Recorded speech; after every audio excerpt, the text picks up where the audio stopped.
ಒಂದು 5 ಲಕ್ಷ ಚಾರ್ಜ್ ಮಾಡ್ಬೋದು. ಒಂದು ರೀಲ್ ಹಾಕಕ್ಕ. What are you say? ಲೇ ಆಕಾಶ ಬಪ್ಪ, ಇನ್ಮೇಲೆ ನಾವು ರೀಲ್ಸ್ ಮಾಡೋಣ. What is this? YouTube video ಮಾಡೋದು ಸಕ್ಸೀಡ್ ಆಗೋದು ತುಂಬಾ ಕಷ್ಟ. ಇನ್ಸ್ಟಾಗ್ರಾಮ್ ನಲ್ಲಿ ರೀಲ್ ತುಂಬಾ ಬೇಗ ಸಕ್ಸೀಡ್ ಆಗ್ಬೋದು. ನಾನು ಈ ಟ್ರೆಂಡಿಗೆ ತಕ್ಕಂಗೆ ಚೇಂಜ್ ಆಗಿಲ್ಲ ಅಂದ್ರೆ ಐ ವಿಲ್ ಬಿ ರಿಲೆವೆಂಟ್. ಜನ ನನ್ನ ನೋಡಲ್ಲ. ಹೌದು. ನನಗೆ ಯೂಟ್ಯೂಬ್ ಇಂದ ಇನ್ಸ್ಟಾಗ್ರಾಮ್ ಬಂದಾಗ ಅದು ಎಷ್ಟು ಕಷ್ಟ ಆಗ್ತಿತ್ತು ಅಂದ್ರೆ, ನೀವ್ ಹೇಳ್ದಂಗೆ 10 ನಿಮಿಷ 20 ನಿಮಿಷ ವಿಡಿಯೋ ಬೇಕಾದ್ರೆ ಮಾಡ್ಬೋಣ, ಈ ಒಂದೂವರೆ ನಿಮಿಷದಲ್ಲಿ ಹೆಂಗ್ ಎಕ್ಸ್ಪ್ಲೇನ್ ಮಾಡ್ತೀರಾ ಎಲ್ಲದನ್ನು ಮಾಡೋದು ತುಂಬಾ ಕಷ್ಟ ಅಂತ ನಂಗೆ ಶುರುವಾಯ್ತು. ಇನ್ಸ್ಟಾಗ್ರಾಮ್ ಅಲ್ಲಿರೋಷ್ಟು ರೀಚು, ಅದು ಕೊಡುವಂತ ಫೇಮು ಆಕ್ಚುಲಿ ಯೂಟ್ಯೂಬ್ ಅಲ್ಲಿ ಇಲ್ಲ. Really? Yeah. These days brands spending more on Instagram. YouTube ಗಿಂತ ಜಾಸ್ತಿ ಸ್ಪೆಂಡ್ ಇನ್ಸ್ಟಾಗ್ರಾಮ್ ಅಲ್ಲಿ ಆಗ್ತಾ ಇದೆ.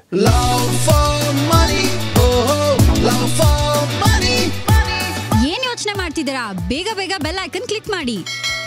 ಲವ್ ಫಾರ್ ಮನಿ ಅಂತ ಹೇಳಿದಾಗ ಆಬ್ವಿಯಸ್ಲಿ ಈ ಒಂದು ಪ್ರೊಫೆಷನ್ ಬಗ್ಗೆ ನಾನು ಮಾತಾಡ್ಲೇಬೇಕಪ್ಪ. ಯಾಕೆ ಹೇಳಿ? ಎಲ್ಲರಿಗೂ ಅನ್ಸುತ್ತೆ ಒಂದು 60 ಸೆಕೆಂಡ್ ವಿಡಿಯೋ ಹಾಕಿದ್ರೆ ನಮಗೆ ಇಮ್ಮಿಡಿಯೇಟ್ ಆಗಿ 60 ಲಕ್ಷ ಸಿಗುತ್ತೆ ಅಂತ. ಕೇಳ್ತಾ ಇದ್ರೆ fantastic mornings the RJ Pallavi ಜೊತೆ ರೇಡಿಯೋ ಸಿಟಿ 91.1. ಇವತ್ತು ನಾವು ಕಾಂಟೆಂಟ್ ಕ್ರಿಯೇಷನ್ ಬಗ್ಗೆ ಮಾತಾಡ್ತಾ ಇದ್ದೀವಿ. ನೋಡಿ, ಇನ್ಸ್ಟಾಗ್ರಾಮು, ಫೇಸ್ಬುಕ್ ಇದರಲ್ಲಿ 60 ಸೆಕೆಂಡ್ 1.5 ನಿಮಿಷ ರೀಲ್ಸ್ ಅನ್ನ ನೀವು ಹಾಕಬಹುದು. ಆದ್ರೆ ಯೂಟ್ಯೂಬ್ ಅಲ್ಲಿ ಆಕ್ಚುಯಲ್ ಆಗಿ 5 ನಿಮಿಷದಿಂದ ಹಿಡಿದು 25 ನಿಮಿಷದವರೆಗೂ ಒಂದು ವಿಡಿಯೋ ಮಾಡಬೇಕು ಅಂದ್ರೆ ಎಷ್ಟು ಕೆಲಸ ಇರುತ್ತೆ ಗೊತ್ತಾ?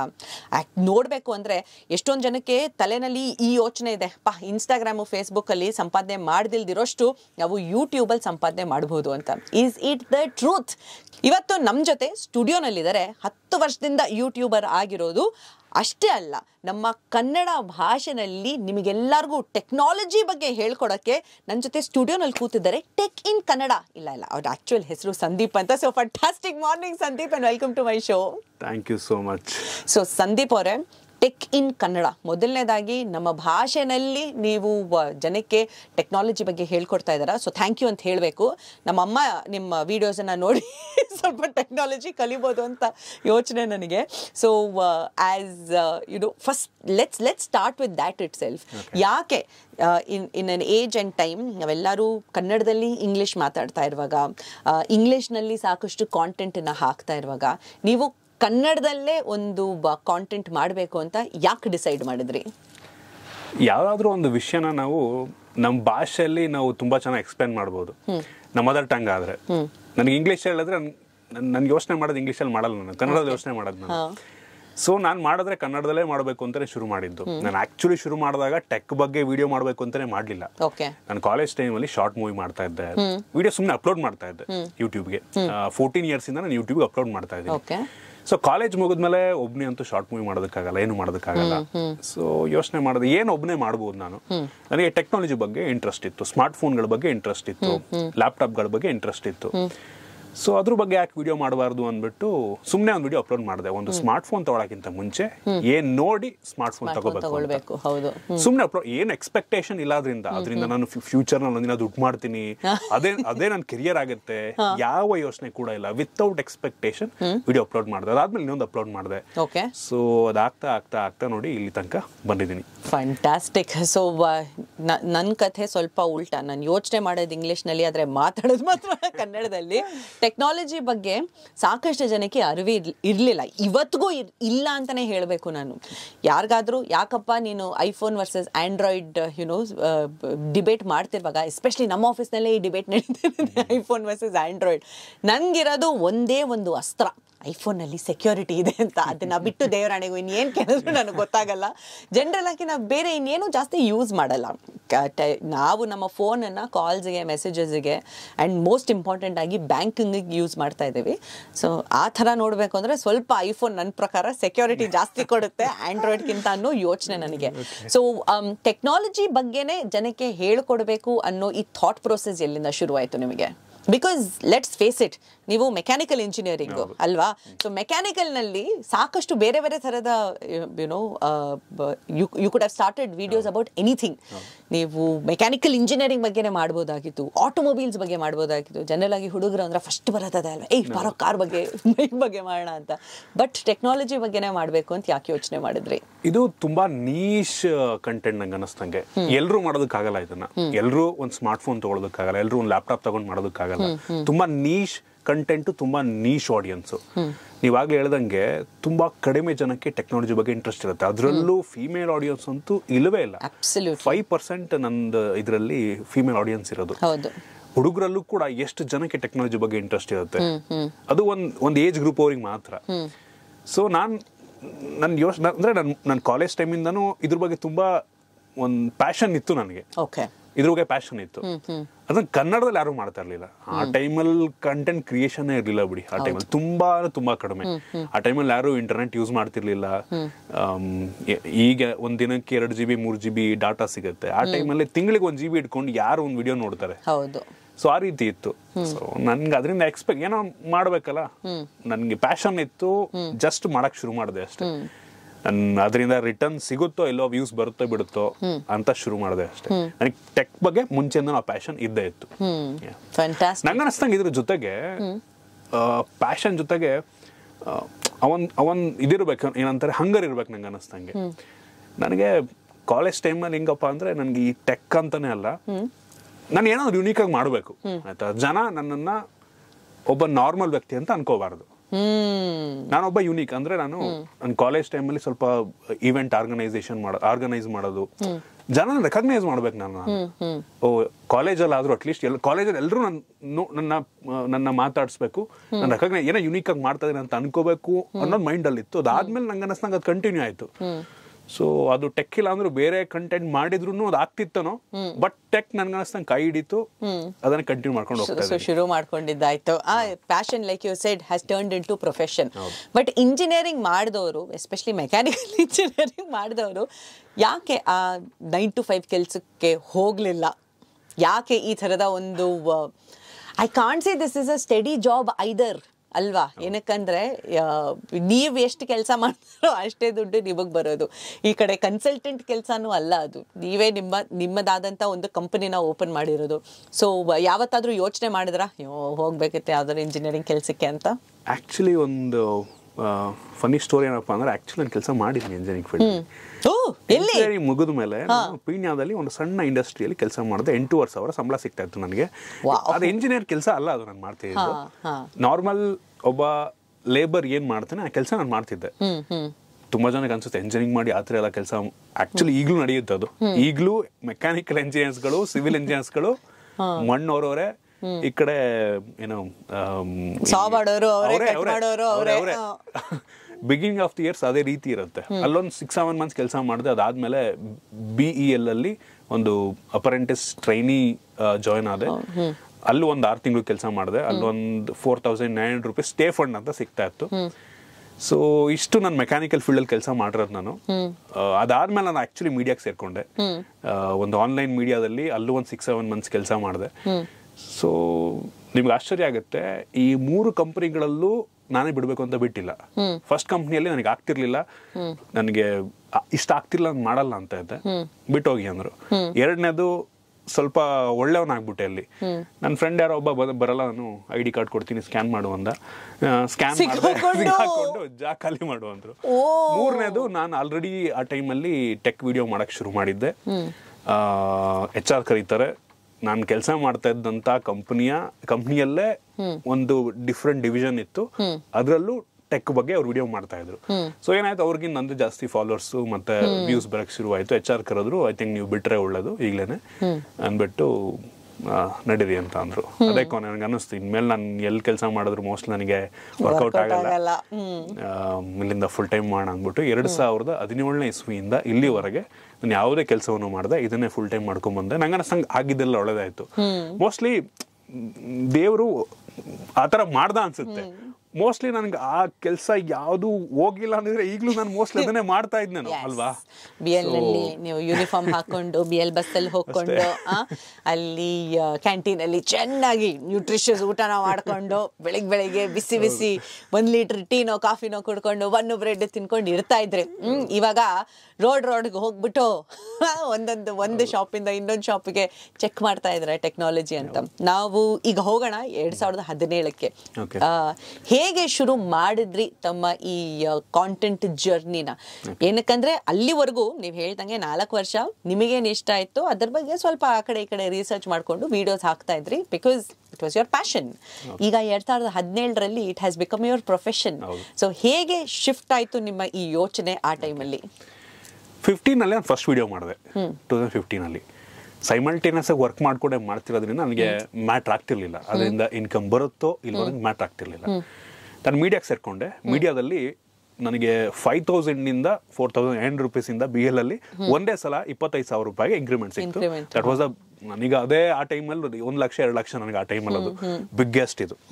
ಸೊ ಅಲ್ಲಿಂದ ಬಿಟ್ಟ ಮೇಲೆ ಆಗ್ಲೂ ಸಹ ನಾನು ಸ್ಟೇಬಲ್ ಫೈನಾನ್ಷಿಯಲಿ ನನಗೆ ಸ್ಟೇಬಲ್ ಇರಲಿಲ್ಲ, ಸ್ಟೆಬಿಲಿಟಿ ಇರಲಿಲ್ಲ. ಯೂಟ್ಯೂಬಿಂದ 1 ತಿಂಗಳು ಬರ್ತಿತ್ತು. ಆನೆಸ್ಟ್ ಆಗಿ ಹೇಳ್ತೀನಿ, ಆ ಟೈಮಲ್ಲಿ ಯೂಟ್ಯೂಬಿಂದ ಒಂದು 10,000 ಬರ್ತಿತ್ತು, 8,000 10,000 ತುಂಬಾ ವೇರಿ ಆಗ್ತಿತ್ತು. ಬಿಗಿನಿಂಗ್ ಆಫ್ ದ ಡೇಸ್ ಅದು ಆಗ್ತಾನೆ ಜನ ಯೂಟ್ಯೂಬಿಂಗ್ ದಾನವಾಗಿ ಬರ್ತಾ ಇದ್ರು. ನಾನು ಸುಮ್ಮನೆ ಈ ಟೆಕ್ ಟಿಪ್ಸ್ಗಳ ಬಗ್ಗೆ ಆ ಟೈಮಲ್ಲಿ ನನಗೆ ಒಂದು ಸ್ಮಾರ್ಟ್ ಫೋನ್ ತಗೊಂಡು ನಾನು ವಿಡಿಯೋ ಮಾಡೋದಕ್ಕೂ ಆಗ್ತಿರ್ಲಿಲ್ಲ. ಬ್ರ್ಯಾಂಡ್ಗಳು ಹೊಸ ಚಾನಲ್ ಆಗಿರೋದ್ರಿಂದ ಆಗ್ತಾನೆ ಶುರು ಆಗಿರೋದ್ರಿಂದ ಯಾರು ಬ್ರ್ಯಾಂಡ್ಗಳ ಪ್ರಾಡಕ್ಟ್ ಅನ್ನ ಕಳಿಸಲ್ಲ ಆ ಟೈಮಲ್ಲಿ. ನನಗೆ ನನ್ನನ್ನು ಆ ಟೈಮಿಗೆ ನಾನು ಯೋಚನೆ ಮಾಡಿಕೊಂಡು ನಾನು ಹೆಂಗೆ ಮಾಡಿದೆ ಅನ್ಸುತ್ತೆ. ಮೋಸ್ಟ್ಲಿ ಈಗಿರೋ ನಾನು ಆಗಿದ್ದಿದ್ರೆ ಮೋಸ್ಟ್ಲಿ ನಂಗೆ ತಡ್ಕೊಳಕ್ ಆಗ್ತಿರ್ಲಿಲ್ಲ. ನಾನು ಮೇ ಬಿ ನಾನು ಆಗಾಗ ಸ್ಟ್ರಾಂಗ್ ಇದ್ದು ನಾನು ಅದೆಲ್ಲ ಯೋಚನೆ ಮಾಡ್ಕೊಂಡ್ಬಿಟ್ರೆ ಅದ್ ಹೆಂಗೆ ಮ್ಯಾನೇಜ್ ಮಾಡಿದೆ ನಾನು ಬಾಡಿಗೆ ಕಟ್ಕೊಂಡು ಏನು ಇಲ್ಲದೆ ಅದ್ ಹೆಂಗೆ ಮ್ಯಾನೇಜ್ ಮಾಡಿದೆ ಅನ್ನೋದೇ ನನ್ನ ತಲೆಗೆ ಬರಲ್ಲ. ನಿಧಾನವಾಗಿ ನಾನು ಪ್ರತಿದಿನ ನೀವು ನಂಬಲ್ಲ ಆ ಟೈಮಲ್ಲಿ ಆಲ್ಟರ್ನೇಟ್ ಡೇಸ್ ಒಂದು ನಾನು ವಿಡಿಯೋ ಮಾಡ್ತಾ ಇದ್ದೆ. ಸ್ಮಾರ್ಟ್ ಫೋನ್ ಅಂತೂ ಸಿಗ್ತಾ ಇರಲಿಲ್ಲ. ಟೆಕ್ ಟಿಪ್ಸ್ಗಳ ಬಗ್ಗೆ, ಈಗ ಯಾವ ಒಂದು ಅಪ್ಲಿಕೇಶನ್ ಯಾವ ರೀತಿ ಯೂಸ್ ಮಾಡೋದು, ಬೆಸ್ಟ್ ಅಪ್ಲಿಕೇಶನ್ಗಳು ಯಾವುದು, ಇದ್ರ ಬಗ್ಗೆನೇ ಮಾಡ್ತಾ ಇದ್ದೆ ನಾನು. ಈಗ ಬರೀ ಸ್ಮಾರ್ಟ್ ಫೋನ್ಗಳ ಬಗ್ಗೆ ಮಾಡ್ತೀನಿ, ಬಟ್ ಆ ಟೈಮಲ್ಲಿ ಸ್ಮಾರ್ಟ್ ಫೋನ್ ಇಲ್ಲ ನನಗೆ, ಗ್ಯಾಜೆಟ್ಗಳಿಲ್ಲ ನನ್ನ ಕೈಲಿ. ಸೊ ಸಿಕ್ಕಿದ್ರೆ ಏನು ಇಲ್ಲ. ಸೊ ಅದ್ರ ಬಗ್ಗೆ ನಾನು ವಿಡಿಯೋ ಮಾಡ್ಕೊಂಡು ಹೋದೆ. ಸ್ಲೋ ಆಗಿ ಚಾನಲ್ ಗ್ರೋ ಆಗ್ತಾ ಹೋಯ್ತು. ಕನ್ನಡದಲ್ಲಿ ಅಂದ್ರೆ ಕನ್ನಡ ಯೂಟ್ಯೂಬ್ನಲ್ಲಿ tech in Kannada first channel ಒಬ್ಬ ಇಂಡಿವಿಜುವಲ್ ಕ್ರಿಯೇಟರ್ 1 ಲಕ್ಷ ರೀಚ್ ಆಗಿದ್ದು ಆ ಟೈಮಲ್ಲಿ. ಸೊ 2017 ಅದು ರೀಚ್ ಆಯ್ತು 1 ಲಕ್ಷ. ಆ ಟೈಮಲ್ಲಿ ನಂಗೆ ನಿಜ ಖುಷಿಯಾಗಿತ್ತು ಫುಲ್ಲು. ಹೆಂಗೆ ಅಂದ್ರೆ ಬಿಡು ಲೈಫ್ ಸೆಟ್, ಇನ್ನ ಮುಗೀತಿನ್ನ ನಾನು ವಿಡಿಯೋ ಅಪ್ಲೋಡ್ ಮಾಡ್ತಾ ಇರದೆ, ವ್ಯೂಸ್ ಬರ್ತಾ ಇರತ್ತೆ, ದುಡ್ಡು ಎಣಿಸ್ಕೋತಾ ಇರದೆ ಅಂತ ನಾನು ಅನ್ಕೊಂಡೆ. ಬಟ್ ಇಲ್ಲ, ಸಬ್ಸ್ಕ್ರೈಬರ್ಸ್ ಇದೆ ಅಂದ ತಕ್ಷಣ ವ್ಯೂಸ್ ಅಷ್ಟೇ ಬರುತ್ತೆ ಅಂತ ಅಲ್ಲ. ನನಗೆ ಅದಾದ್ಮೇಲೆ ನನ್ನ ಮೈಂಡ್ ಸೆಟ್ ತುಂಬಾ ಚೇಂಜ್ ಆಯ್ತು ನಂಬರ್ಸ್ ಬಗ್ಗೆ. ಸಬ್ಸ್ಕ್ರೈಬರ್ಸ್ ಇದೆ ಅಂದ ತಕ್ಷಣ ನಿಮಗೆ ವ್ಯೂಸ್ ಬರುತ್ತೆ ಅನ್ನೋದು 100% ಸುಳ್ಳು. 1 ಮಿಲಿಯನ್ ಸಬ್ಸ್ಕ್ರೈಬರ್ಸ್ ಇದ್ರು ನಿಮಗೆ 1 ಮಿಲಿಯನ್ ವ್ಯೂಸ್ ಬರುತ್ತೆ ಅಂತ ಅಲ್ಲ. ಜನ ಮೂವ್ ಆನ್ ಆಗ್ತಿರ್ತಾರೆ. ನಾವು 2 ವರ್ಷ ಮುಂಚೆ ನೋಡ್ತಾ ಇದ್ದಂತ ಕಂಟೆಂಟ್ ಕ್ರಿಯೇಟರ್ನ ಇವತ್ತು ನೋಡೋಣ ನಾವು. ಜನ ಹೊಸದನ್ನ ಇಷ್ಟಪಡ್ತಾರೆ, ಮೂವ್ ಆನ್ ಆಗ್ತಾ ಇರ್ತಾರೆ. ನೀವು ಕಂಟೆಂಟ್ ಕ್ರಿಯೇಟ್ ಮಾಡ್ತಾ ಮಾಡ್ತಾ ಹೊಸ ಆಡಿಯನ್ಸ್ ಏನ್ ಮಾಡ್ಕೋಬೇಕು ಅಷ್ಟೇ. ತುಂಬಾ ಸಿಂಪಲ್.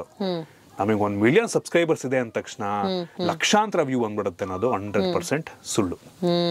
ಸೊ ಅದ್ ನನಗೆ ರಿಯಲೈಸ್ ಆಯ್ತು. ಅದಾದ್ಮೇಲೆ ಆ ಟೈಮಲ್ಲಿ ತುಂಬಾ ಅಯ್ಯೋ ಸಿಲ್ವರ್ ಪ್ಲೇ ಬಟನ್ ಯೂಟ್ಯೂಬ್ ಅಲ್ಲಿ ಫಸ್ಟ್ ಸಿಲ್ವರ್ ಪ್ಲೇ ಬಟನ್ ಕನ್ನಡದಲ್ಲಿ ಫುಲ್ ಖುಷಿಯಾಗಿ ಹೋಗಿದ್ದೆ. ಆಮೇಲೆ ಸ್ಲೋಗಿ ನನಗೆ ರಿಯಲೈಸ್ ಆಗ್ತಾ ಹೋಯ್ತು, ನಂಬರ್ ಅಲ್ಲ, you have to do a proper ಒಳ್ಳೆ ಕಂಟೆಂಟ್ ಕೊಡಬೇಕು. ಕಂಟೆಂಟ್ಗೋಸ್ಕರ ಆಡಿಯನ್ಸ್ ಬರಬೇಕು. ಏನ್ ಬರ್ತಾರ ಆಡಿಯನ್ಸ್, ನಿನ್ ಏನ್ ಬರುತ್ತೆ ವ್ಯೂ ಅದು ಅಷ್ಟೇ ಸಿಂಪಲ್. ಮೈ ಗಾಡ್, ಅಲ್ಲ 1 ಲಕ್ಷ ಸಬ್ಸ್ಕ್ರೈಬರ್ ಇರೋ ನೀವೇ ಹಿಂಗ್ ಹೇಳ್ಬಿಟ್ರೆ ನಾವು ಇನ್ನು 10,000 ಹೋಗಕ್ಕೆ ಸ್ವಲ್ಪ ಅಳ್ತಾ ಇದೀವಿ. ಬಟ್ ಯೂಟ್ಯೂಬ್ ಹೇಳ್ತಾರೆ it is a completely different ball game all together ಹೇಳ್ಬೇಕು ಅಂದ್ರೆ when compared to other social media. ಈಗ ಇನ್ಸ್ಟಾಗ್ರಾಮಲ್ಲೂ ಇದ್ದೀರಾ, ಫೇಸ್ಬುಕ್ಕಲ್ಲೂ ಇದ್ದೀರಾ, ಯೂಟ್ಯೂಬಲ್ಲೂ ಇದ್ದೀರಾ. ನಾನು ಶುರು ಮಾಡಿದಾಗೆ ಹೇಳ್ತಿದ್ದೆ, ಇನ್ಸ್ಟಾಗ್ರಾಮು ಫೇಸ್ಬುಕ್ಕಲ್ಲಿ ನಾವು ಹೇಗೆ 10 ಸೆಕೆಂಡ್ ಹುಕ್ಕು 3 ಸೆಕೆಂಡ್ ಇಟ್ಕೊಬೇಕು, ಆಮೇಲೆ 10 ಸೆಕೆಂಡು, ಅದು 30, ಮ್ಯಾಕ್ಸ್ ಟು ಮ್ಯಾಕ್ಸ್ 90 ಸೆಕೆಂಡ್. ಈ ನಡುವೆ ಏನೋ 3 ನಿಮಿಷ ಕೊಡ್ತಾ ಇದ್ದಾರೆ ರೀಲ್ಸಲ್ಲಿ. ಆದರೆ ಯೂಟ್ಯೂಬಲ್ಲಿ ಆ ಥರ ಅಲ್ವಲ್ಲ. ಶಾರ್ಟ್ಸ್ ಬಂದ್ರೆ ಬಂತು, ಇಲ್ಲ ಅಂದ್ರೆ ಇಲ್ಲ. ಕಾಂಟೆಂಟ್ ಆಕ್ಚುಲಿ ನಂಗೆ ಅನ್ನಿಸ್ತಂಗೆ ನಾನು ರಿವರ್ಸ್ ಯೋಚನೆ ಮಾಡ್ತೀನಿ. ಯೂಟ್ಯೂಬ್ ವಿಡಿಯೋ ಮಾಡೋದು ಸಕ್ಸೀಡ್ ಆಗೋದು ತುಂಬಾ ಕಷ್ಟ. ಇನ್ಸ್ಟಾಗ್ರಾಮ್ ನಲ್ಲಿ ರೀಲ್ ತುಂಬಾ ಬೇಗ ಸಕ್ಸೀಡ್ ಆಗಬಹುದು. ಅದೇ ವೈರಲ್ ಆಗುತ್ತೆ ಈಸಿಯಾಗಿ. That's what I am saying. But it's a different game ಅಲ್ವಾ ಹಂಗ್ ನೋಡ್ಬೇಕು ಅಂದ್ರೆ. ಬಿಕಾಸ್ ನೀವು ಇಲ್ಲಿ 20 ನಿಮಿಷ ಕೊಡ್ತಿರೋ ಕಾಂಟೆಂಟ್ ಫಾರ್ ಎಕ್ಸಾಂಪಲ್, ಅದನ್ನ 20 ಸೆಕೆಂಡ್ ಅಲ್ಲಿ ನೀವು ಇನ್ಸ್ಟಾಗ್ರಾಮಲ್ಲಿ ಕೊಡಬೇಕು, ಅವಾಗಲೇ ವೈರಲ್ಲು ಆಗೋದು ವರ್ಸಸ್ ಈ 20 ನಿಮಿಷ ನೀವು ಕೊಡೋ ಕಾಂಟೆಂಟು. ನನಗೆ ಕೇಳಿದ್ರೆ ಚೆನ್ನಾಗಿ ಜಾಸ್ತಿ ಮಾತಾಡ್ಬಿಡ್ಬೋದಪ್ಪ ಅಲ್ವಾ? ವ್ಯಾಲ್ಯೂ ಕೊಡೋಕ್ಕೆ ಎಲ್ಲರಿಗೂ ತುಂಬ ಆಸೆ ಇದೆ, ಆದರೆ 20 ನಿಮಿಷ ಯಾರ ಹತ್ರನೂ ಇಲ್ಲ ವ್ಯಾಲ್ಯೂನ ನೋಡೋಕ್ಕೆ. ಎಲ್ಲರ ಹತ್ರ ಇರೋದು ಇವಾಗ 20 ಸೆಕೆಂಡ್ ಮಾತ್ರನೇ. ಸೊ ಇವಾಗ ಹೇಗೆ ಮೇಂಟೈನ್ ಮಾಡ್ತಾ ಇದ್ದೀರಾ ಅದನ್ನ? ಏನಕ್ಕಂದ್ರೆ ನೀವು 3ರಲ್ಲೂ ಇದ್ದೀರಾ, 3 ಸೋಷಿಯಲ್ ಮೀಡಿಯಾನಲ್ಲೂ ನೀವು ಇರಲೇಬೇಕು. ಸೊ ಇದನ್ನ ಹೇಗೆ ಮ್ಯಾನೇಜ್ ಮಾಡ್ತಾ ಇದ್ದೀರಾ? ನನಗೆ ನಾನು ಕಂಪ್ಲೀಟ್ಲಿ ನಾನು ಶುರು ಮಾಡಿದ್ದು ಯೂಟ್ಯೂಬಿಂದಾನೆ. ಅದಾದ್ಮೇಲೆ ನಾನು ಫೇಸ್ಬುಕ್ ಶುರು ಮಾಡಿದೆ. ನಾವು ಫೇಸ್ಬುಕ್ ಇಸ್ ಇರಿಲೆವೆಂಟ್ ನಂಗೆ ಅನಿಸ್ತು. ಅದು ನಾನು ಕೌಂಟೇ ಮಾಡಲ್ಲ. ಹೌದು, ನಮ್ಮ ಅಜ್ಜಿ ತಾತ ನೋಡ್ತಾ ಇದ್ದಾರೆ ಅಷ್ಟೇ, ಅದು ಯಾರು ನೋಡ್ತಿಲ್ಲ. ಅದಾದ್ಮೇಲೆ ಒಂದು ವಿಷಯ ನನಗೆ ಅರ್ಥ ಆಗಿದ್ದೇನಪ್ಪ ಅಂದ್ರೆ, ನಾನು ಈ ಟ್ರೆಂಡಿಗೆ ತಕ್ಕಂಗೆ ಚೇಂಜ್ ಆಗಿಲ್ಲ ಅಂದ್ರೆ ಐ ವಿಲ್ ಬಿ ರಿಲೆವೆಂಟ್. ಜನ ನನ್ನ ನೋಡಲ್ಲ. ಹೌದು, ಈಗ ಹೊಸ ಒಂದು ಪ್ಲಾಟ್ಫಾರ್ಮ್ ಬಂತ, ಪ್ಲಾಟ್ಫಾರ್ಮ್ ನಾನು ಹೋಗ್ಲೇಬೇಕು. ನನಗೆ ಇಷ್ಟ ಇಲ್ಲ ಅಂದ್ರೆ ಹೋಗ್ಬೇಕು ನಾನು. ನನಗೆ ಯೂಟ್ಯೂಬ್ ಇಂದ ಇನ್ಸ್ಟಾಗ್ರಾಮ್ ಬಂದಾಗ ಅದು ಎಷ್ಟು ಕಷ್ಟ ಆಗ್ತಿತ್ತು ಅಂದ್ರೆ, ಲಾಂಗ್ ಫಾರ್ ನೀವ್ ಹೇಳ್ದಂಗೆ 10 ನಿಮಿಷ 20 ನಿಮಿಷ ವಿಡಿಯೋ ಬೇಕಾದ್ರೆ ಮಾಡ್ಬೋಣ. ಈ ಒಂದೂವರೆ ನಿಮಿಷದಲ್ಲಿ ಹೆಂಗ್ ಎಕ್ಸ್ಪ್ಲೇನ್ ಮಾಡ್ತೀರಾ, ಎಲ್ಲದನ್ನು ಮಾಡೋದು ತುಂಬಾ ಕಷ್ಟ ಅಂತ ನಂಗೆ ಅನ್ಸಕ್ ಶುರುವಾಯ್ತು. ಆಮೇಲೆ ಮಾಡ್ತಾ ಮಾಡ್ತಾ ನನಗೆ ಅನ್ಸಿದ್ದೇನಪ್ಪ ಅಂದ್ರೆ, ಆಕ್ಚುಲಿ ಈ ಇನ್ಸ್ಟಾಗ್ರಾಮ್ ಅಲ್ಲಿ ಇರೋಷ್ಟು ದುಡ್ಡು, ಇನ್ಸ್ಟಾಗ್ರಾಮ್ ಅಲ್ಲಿ ಇರೋಷ್ಟು ರೀಚು, ಅದು ಕೊಡುವಂತ ಫೇಮು ಆಕ್ಚುಲಿ ಯೂಟ್ಯೂಬ್ ಅಲ್ಲಿ ಇಲ್ಲ. Really? Yeah, these days brands spending more on Instagram. YouTube ಗಿಂತ ಜಾಸ್ತಿ ಸ್ಪೆಂಡ್ ಇನ್ಸ್ಟಾಗ್ರಾಮ್ ಅಲ್ಲಿ ಆಗ್ತಾ ಇದೆ. ಟಿಕ್ಟಾಕ್, ಇನ್ಸ್ಟಾಗ್ರಾಮ್ ಅಂದ್ರೆ ಶಾರ್ಟ್ ವಿಡಿಯೋ ಪ್ಲಾಟ್ಫಾರ್ಮ್ ಗಳಲ್ಲಿ ಆಗ್ತಾ ಇದೆ. ಅದು ಎಲ್ಲಿ ತನಕ ಇರುತ್ತೆ ಗೊತ್ತಿಲ್ಲ, ಎಲ್ಲಿ ತನಕ ಈ ಪ್ಲಾಟ್ಫಾರ್ಮ್ ರಿಲೆವೆಂಟ್ ಆಗಿರುತ್ತೆ ಗೊತ್ತಿಲ್ಲ. ಬಟ್ ಸದ್ಯಕ್ಕೆ ಬ್ರ್ಯಾಂಡ್ಗಳು ದುಡ್ಡನ್ನು ಸ್ಪೆಂಡ್ ಮಾಡ್ತಿರೋದು ಶಾರ್ಟ್ ಫಾರ್ಮ್ಯಾಟ್ ಅಲ್ಲಿ. ಸೊ ಆನ್ ಅನ್ ಆವರೇಜ್ ಎಷ್ಟು ದುಡ್ಡು ಸ್ಪೆಂಡ್ ಮಾಡ್ತಾರೆ ಒಂದು tech company just on influencers? Tech company ಅಲ್ಲ, ನೀವು ಜನರಲ್ ಆಗಿ ಹೇಳಿ. ಜನರಲ್ ಆಗಿ ಆನ್ ಅನ್ ಆವರೇಜ್ ಎಷ್ಟು ಸ್ಪೆಂಡ್ ಮಾಡ್ತಾರೆ ತಿಂಗಳಿಗೋ ವಾರಕ್ಕೋ? ಐ ಡೋಂಟ್ ನೋ, ನನಗಂತೂ ಯಾರು ಕೊಡ್ತಾ ಇಲ್ಲ ದುಡ್ಡು, ಸೊ ನನಗೆ ಗೊತ್ತಿಲ್ಲ. ಡೈರೆಕ್ಟ್ ಆಗಿ ಹೇಳ್ಬೋಣ, ಎಷ್ಟು ವ್ಯೂಸ್ಗೆ ಎಷ್ಟು ಕೊಡಬಹುದು ಅಂತ ಡೈರೆಕ್ಟ್ ಆಗಿ ಮಾತಾಡ್ಬೋಣ. ನಿಮ್ಗೆ ಓಕೆ 1 ಮಿಲಿಯನ್ ವ್ಯೂಸ್ ಬರ್ತಾ ಇದೆ ಒಂದು ಚಾನಲ್ಗೆ, ರೆಗ್ಯುಲರ್ ಆಗಿ 1 ಮಿಲಿಯನ್ ವ್ಯೂಸ್ ಬರ್ತಾ ಇದೆ. ಆ ಚಾನಲ್ಗೆ ಎಷ್ಟು ಬ್ರ್ಯಾಂಡ್ ಸ್ಪೆಂಡ್ ಮಾಡಬಹುದು ಒಂದು ವಿಡಿಯೋಗೆ, ಒಂದು ರೀಲ್ಗೆ ಅಂತ ನಿಮಗೆ ಅನ್ಸುತ್ತೆ? ಐ ಡೋಂಟ್ ನೋ, ಒಂದು 20,000 25,000 ನಗ್ತಾ ಇದಾರೆ ಎಲ್ಲ ಮುಖ ನೋಡ್ಕೊಂಡು. I am seriously saying, because ಒಂದೊಂದು ಸಲ ಜನ ನನಗೆ ಹೇಳಿದಾಗ ಲಕ್ಷಗಟ್ಟಲೆ ಚಾರ್ಜ್ ಮಾಡ್ತಾರೆ ಅಂತ ಇನ್ಫ್ಲುಯೆನ್ಸರ್, ನಗು ಬರುತ್ತೆ ನನಗೆ. ಒಂದು ಸ್ಟೋರಿ ಹಾಕೋಕ್ಕೋ ಪೋಸ್ಟ್ ನಿಜವಾಗ್ಲೂ ಬ್ರ್ಯಾಂಡ್ಸ್ ಇಷ್ಟು ದುಡ್ಡು ಕೊಡ್ತಾರಾ ಅಂತ ಯಾರು ಇವತ್ತುವರೆಗೂ ನನಗೆ ಹೇಳಿಲ್ಲ, ಹೌದು ನಾನು ಇಷ್ಟು ದುಡ್ಡು ಇಸ್ಕೊಳ್ತೀನಿ ಅಂತ. ಸೊ ಇವತ್ತು ನಮ್ಮ ಟೆಕ್ ಇಟ್ ಕನ್ನಡ ಸಂದೀಪರ್ ಇಲ್ಲಿ ಕೂತಿದ್ದಾರೆ, ಕೇಳೇ ಬಿಡ್ತೀನಿ. Come on. ಓಕೆ, ನನ್ನ ವಿಡಿಯೋಗೆ first of all 1 million views ಎಲ್ಲ ಬರಲ್ಲ, ಅಲ್ಲ ಹೇಳೋದು. ಮಿಲಿಯನ್ ವ್ಯೂಸ್ ಬಂತು ಅಂದ್ರೆ ಟೇಕ್ ಇಟ್. ಹಾ, ಓಕೆ, ಮಿಲಿಯನ್ ವ್ಯೂಸ್ ಅಂತ ಬಂತು ಅಂದ್ರೆ ಒಂದು 5 ಲಕ್ಷ ಚಾರ್ಜ್ ಮಾಡಬಹುದು ಒಂದು ರೀಲ್ ಹಾಕಕ್ಕ. What are you say? ಲೇ ಆಕಾಶ ಬಾಪ, ಇನ್ಮೇಲೆ ನಾವು ರೀಲ್ಸ್ ಮಾಡೋಣ. What is this? Yeah, if you are getting 1 million ಪ್ರತಿ ವಿಡಿಯೋಗೆ, ಆಯ್ತಾ, brand will see the least minimum views which you are getting. ಇನ್ನೊಂದು 10 ವಿಡಿಯೋ ಇದ್ರೆ ಅದ್ರಲ್ಲಿ ತುಂಬಾ ಕಡಿಮೆ ವ್ಯೂಸ್ ಯಾವ್ದಕ್ಕೆ ಬಂದಿದೆ, ಅದ್ರಲ್ಲಿ 1 ಮಿಲಿಯನ್ ಇದೆಯಾ, ಈಸಿ ನಂಗೆ ಅನಿಸ್ತಂಗೆ you can charge 5 lakh easy, plus GST ಅದ್ರ ಮೇಲೆ. ಸೊ ಯೂಟ್ಯೂಬಲ್ಲಿ ಇಟ್ಸ್ ನಾಟ್ ದ ಸೇಮ್. ಯೂಟ್ಯೂಬಲ್ಲಿ ಇಟ್ಸ್ ನಾಟ್ ದ ಸೇಮ್. ಯೂಟ್ಯೂಬಲ್ಲೂ ಸೇಮ್ ಅನ್ಕೋಬಹುದು ನೀವು. If you are getting a regular 1 lakh, maybe you can charge 3 lakh. Depends on the content, ಯಾವ ಥರ content ಆಗುತ್ತೆ, ಅಂದ್ರೆ ಯಾವ ಜಾನರ್ ಕಂಟೆಂಟು, ಅದ್ರ ಮೇಲೆ ಕೂಡ ಡಿಪೆಂಡ್ ಆಗುತ್ತೆ. ಟೆಕ್ ಕಂಟೆಂಟ್ ಕ್ರಿಯೇಟರ್ಸ್ಗಳು ಸ್ವಲ್ಪ ಜಾಸ್ತಿ ಚಾರ್ಜ್ ಮಾಡ್ತಾರೆ ಲೈಫ್ ಸ್ಟೈಲ್ಗಿಂತ. ಬಿಕಾಸ್ ಈಗ ಒಬ್ಬ ಲೈಫ್ ಸ್ಟೈಲ್ ಕ್ರಿಯೇಟರ್ಗೆ ಟೆಕ್ ಬ್ರ್ಯಾಂಡ್ ಬಂತು ಅಂದ್ರೆ ಕನ್ವರ್ಷನ್ ತುಂಬಾ ಕಡಿಮೆ ಆಗುತ್ತೆ. ಬ್ರ್ಯಾಂಡ್ಗಳು ಏನು ಅಷ್ಟೇ ಮಾಡ್ತಾರೆ, ಈಗ ನೋಡಪ್ಪ ನಾನು ಟೆಕ್ ಕ್ರಿಯೇಟರ್ ಹತ್ರ ಹೋದ್ರೆ ಅಲ್ಲಿರೋ ಆಡಿಯನ್ಸ್ ಬರೀ ಟೆಕ್ಗೋಸ್ಕರ ಬರ್ತಾರೆ, ಕನ್ವರ್ಷನ್ ಜಾಸ್ತಿ ಆಗುತ್ತೆ ಅಂತಾರೆ. ಬಟ್ ಲೈಫ್ ಸ್ಟೈಲ್ ಅಲ್ಲಿ ಆ ರೀತಿ ಅಲ್ಲ, ಅದ್ರಲ್ಲಿ ಎಲ್ಲಾ ಜನರು ಎಲ್ಲಾದ್ರ ಬಗ್ಗೆ ಇಂಟ್ರೆಸ್ಟ್ ಇರ್ತಾರೆ, ಕನ್ವರ್ಷನ್ ಕಡಿಮೆ ಆಗುತ್ತೆ. ಅದರಿಂದ ಚಾರ್ಜ್ ಸ್ವಲ್ಪ ಕಡಿಮೆ ಮಾಡಬಹುದು. ಈಗ ಲೈಫ್ ಸ್ಟೈಲ್ ಬ್ರ್ಯಾಂಡ್ಗಳು ನನ್ನ ಹತ್ರ ಬಂದ್ರೆ I can't charge same thing. So ಆ ತರ. So I will say 3 to 5 lakh for ನಿಮ್ ವಿಡಿಯೋ, ಎವ್ರಿ ವಿಡಿಯೋ 1 ಮಿಲಿಯನ್ ಬರ್ತಾ ಇದೆ ಅಂತ ಅಂದ್ರೆ. If you are getting 1 million views for everything, ನಂಗೆ ಅನ್ನಿಸ್ತಂಗೆ ಏನಿಲ್ಲ ಅಂದ್ರೂ ನಿಮ್ದು 2 ರಿಂದ 3 ಮಿಲಿಯನ್ ಫಾಲೋವರ್ಸ್ ಇರ್ತಾರೆ ಯೂಶಲಿ. ಡಿಪೆಂಡ್ಸ್, ಈವನ್ ಫಾಲೋವರ್ಸ್ ಕೂಡ ಮ್ಯಾಟರ್ ಆಗುತ್ತೆ. ಓಕೆ, ಬಟ್ ಈ ತರದ ಒಂದು ಯೂಟ್ಯೂಬ್ ಜರ್ನಿನ ಯಾರಾದ್ರೂ ಒಬ್ರು ಶುರು ಮಾಡಬೇಕು ಅಂದ್ರೆ ಇವತ್ತು ಹೇಗೆ ಶುರು ಮಾಡೋದು?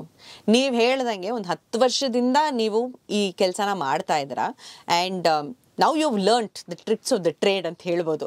ಹೇಗೆ ನಂಬರ್ಸು, ಹೇಗೆ ವ್ಯೂಸು, ಆ್ಯಂಡ್ ಇದ್ರ ಬಗ್ಗೆ ಸಾಕಷ್ಟು ಜನ ಕೋರ್ಸಸ್ನ ಮಾಡಿ ಕೂಡ ಸೇಲ್ ಮಾಡ್ತಾ ಇದ್ದಾರೆ. ಅದು ಎಷ್ಟು ಕಲಿತಾರೋ ಕೋರ್ಸಸಲ್ಲಿ ನನಗಂತೂ ಗೊತ್ತಿಲ್ಲ. 499ಗೆ ಯೂಟ್ಯೂಬಲ್ಲಿ ಹೆಂಗೆ 1 ಲಕ್ಷ ಸಂಪಾದನೆ ಮಾಡೋದು ಹೇಳ್ಕೊಡ್ತೀನಿ ಬನ್ನಿ ಅಂದರೆ ಅದರಲ್ಲೇ ನಂದು ಪಟಾಕಿನ ಅನ್ಕೊಂಡು ಸುಮ್ಮನಾಗ್ತೀವಿ ನಾವು. But those are the courses that are being taught right ನಾವು. ಇನ್ಸ್ಟಾಗ್ರಾಮಲ್ಲಿ ಹೇಗೆ ಪೋಸ್ಟ್ ಮಾಡೋದು, ಹೇಗೆ ಮಿಲಿಯನ್ ವ್ಯೂಸನ್ನು ತಗೊಳ್ಳೋದು ಅಂತ. ಬಟ್ ಆಸ್ ಅ ಯೂಟ್ಯೂಬರ್ ಇವತ್ತಿಗೆ ಯಾರಾದರೂ ಒಬ್ಬರು ಯೂಟ್ಯೂಬಲ್ಲಿ ತಮ್ಮ ಕರಿಯರನ್ನು ಶುರು ಮಾಡಬೇಕು ಅಂದರೆ ಯಾವ ಥರ ಶುರು ಮಾಡಬೇಕು? ಓಕೆ, ಇದನ್ನು ಒಬ್ಬೊಬ್ರು ಒಂದೊಂಥರ ಹೇಳ್ಬೋದು. ನನ್ನ ಪ್ರಕಾರ ಎಲ್ಲ ನೀವು ಒಬ್ಬರೇ ಮಾಡಬೇಕು. Everything you have to do it. ನೀವು ಬೇರೆ ಮೇಲೆ ಡಿಪೆಂಡ್ ಆಗೋದಕ್ಕೆ ಹೋಗಬಾರ್ದು. Video content writing beginning of the ಡೇಸಲ್ಲಿ ನೀವೇ ಮಾಡಬೇಕು, ನೀವೇ ಶೂಟ್ ಮಾಡ್ಕೋಬೇಕು, ನೀವೇ ಎಡಿಟಿಂಗ್ ಮಾಡ್ಕೋಬೇಕು. ಬೇರೆ ಮೇಲೆ ಡಿಪೆಂಡ್ ಆದ್ರಿ ಅಂದರೆ ಅದು ಡಿಲೇ ಆಗ್ತಾ ಹೋಗುತ್ತೆ. ಮತ್ತೆ ನಿಮಗೆ ಅದ್ರ ಮೇಲೆ ಪ್ಯಾಷನ್ ಇರಬೇಕು. ಅದನ್ನ ದುಡ್ಡು ಮಾಡೋದಕ್ಕೂ ಅಂತ ಆಗಲಿ ಆ ರೀತಿ ಬರಬಾರ್ದು. ನಿಮಗೇನು ಇಂಟ್ರೆಸ್ಟ್ ಇದೆ, ನಿಮಗೇನು ಪ್ಯಾಷನ್ ಇಟ್ಟಿದ್ದೀರಾ, ನಿಮಗೆ ವ್ಲಾಗ್ ಮಾಡೋಕ್ಕೆ ಇಂಟ್ರೆಸ್ಟ್ ಇದೆಯಾ, ಟೆಕ್ನಾಲಜಿ ಬಗ್ಗೆ ವಿಡಿಯೋ ಮಾಡೋಕ್ಕೆ ಇಂಟ್ರೆಸ್ಟ್ ಇದೆಯಾ, ಅಥವಾ ಕುಕಿಂಗ್ ಬಗ್ಗೆ ಇಂಟ್ರೆಸ್ಟ್ ಇದೆಯಾ, ಅಥವಾ ಫುಡ್ ವ್ಲಾಗ್ ಇಂಟ್ರೆಸ್ಟ್ ಇದೆಯಾ, ನಿಮಗೇನು ಇಂಟ್ರೆಸ್ಟ್ ಇದೆ ಅದು ಮಾಡಿದ್ರೆ ಒಳ್ಳೇದು. ನಿಮಗೆ ಆ ಪ್ಯಾಷನ್ ಇರುತ್ತೆ, ಬರ್ನೌಟ್ ಆಗಲ್ಲ. ಆಮೇಲೆ ಮಾಡ್ತಾ ಮಾಡ್ತಾ ಮಾಡ್ತಾ ಮಾಡ್ತಾ ಏನು ಮಾಡ್ತಾರೆ ಅಂತ ಅನ್ಸಕ್ಕೆ ಶುರು ಆಗುತ್ತೆ. ನೀವು ಪ್ಯಾಷನ್ ಇದ್ರೆ ಲಾಂಗ್ ಟರ್ಮ್ ಮಾಡ್ಬೋದು, ಕನ್ಸಿಸ್ಟೆಂಟ್ ಆಗಿ ಮಾಡ್ಬೋದು. ಪ್ಯಾಷನ್ ಇಲ್ಲ ಅಂದರೆ 3 ತಿಂಗಳು ಸರ್ವೈವ್ ಆಗೋದಕ್ಕಾಗಲ್ಲ. ಈಗ ಒಂದು ವ್ಯೂ ಬರಲಿಲ್ಲ ಅಂದರೆ ಮೆಜಾರಿಟಿ 99.9% ಜನ ಒಂದು ವಿಡಿಯೋ 2 ವಿಡಿಯೋ ಹಾಕ್ತಾರೆ, ಬಿಟ್ಟಾಕ್ತಿರ್ತಾರೆ. ಯಾರು ಕಂಟಿನ್ಯೂ ಮಾಡೋದಕ್ಕೆ ಹೋಗಲ್ಲ. ಯಾರು ಕನ್ಸಿಸ್ಟೆಂಟ್ ಆಗಿ ವ್ಯೂಸ್ ಬರುತ್ತೋ ಬಿಡುತ್ತೋ ಕಂಟಿನ್ಯೂಸ್ ಅಪ್ಲೋಡ್ ಮಾಡ್ಕೊಂಡು ಹೋಗ್ತಾರೆ, ಅವರೇ ನಿಂತ್ಕೊಳ್ಳೋದು ಕೊನೆ ತನಕ. ಮತ್ತಿನ್ನೂ ಅಂದರೆ ಹಾಕಿದ ಮೊದಲನೇ ವಿಡಿಯೋನೇ ವೈರಲ್ ಆಗುವಂತ ಅಂತವ್ರು ಇದ್ದಾರೆ. ಬಟ್ ಎಲ್ರಿಗೂ ಅಲ್ಲಿ ಹಾಕಿರಲ್ಲ. ನನ್ಗೆ ಗೊತ್ತು ಕೆಲವು ಜನ ಹಾಕಿರೋ ಮೊದಲನೇ ವಿಡಿಯೋಯಿಂದನೇ ಕೂಡ ವೈರಲ್ ಆಗಿರೋರು ಕೂಡ ಇದ್ದಾರೆ. ಬಟ್ ಎಲ್ರಿಗೂ ಆ ಒಂದು ಆಪರ್ಚುನಿಟಿ ಸಿಗುತ್ತೆ, ಎಲ್ರಿಗೂ ಅಲ್ಲ ಸಿಗುತ್ತೆ ಇಲ್ಲ. ಒಳ್ಳೆ ಕಂಟೆಂಟ್ ಕ್ರಿಯೇಟ್ ಮಾಡಬೇಕು. ಸುಮ್ಮನೆ ಮಾಡಬೇಕು ಅಂತ ಬಂದ್ಬಿಟ್ಟು ಅಪ್ಲೋಡ್ ಮಾಡಿದ್ರೆ ಆಗಲ್ಲ. ಅದ್ರ ಬಗ್ಗೆ ನಾಲೆಡ್ಜ್ ತಿಳ್ಕೊಂಡು ಏನೋ ಕೋರ್ಸ್ ತಗೊಂಡು ಬಂದ ತಕ್ಷಣ ಫುಲ್ ಮಾಡ್ತೀನಿ ಅಂದ್ರೆ ಅದು ಆಗಲ್ಲ. ಆ ಪ್ಯಾಷನ್ ಇರಬೇಕು. ಎಲ್ಲಾ ತಿಳ್ಕೊಂಡಿದ್ರು ಆ ಪ್ಯಾಷನ್ ಇಲ್ಲ ಅಂತ ಅಂದ್ರೆ, ಒಂದು ಒಳ್ಳೆ ಕಂಟೆಂಟ್ ಕ್ರಿಯೇಟ್ ಮಾಡ್ತಿಲ್ಲ ಅಂದ್ರೆ ಯಾರು ಸಕ್ಸೀಡ್ ಆಗೋದಕ್ಕಾಗಲ್ಲ. ಸೊ ಕನ್ಸಿಸ್ಟೆನ್ಸಿ, ಪೇಷನ್ಸ್ ನೀವು ಎರಡಿದ್ರೆ ಯಾರು ಏನ್ ಬೇಕಾದ್ರೂ ಮಾಡ್ಬೋದು. ಫ್ಯಾಂಟಾಸ್ಟಿಕ್.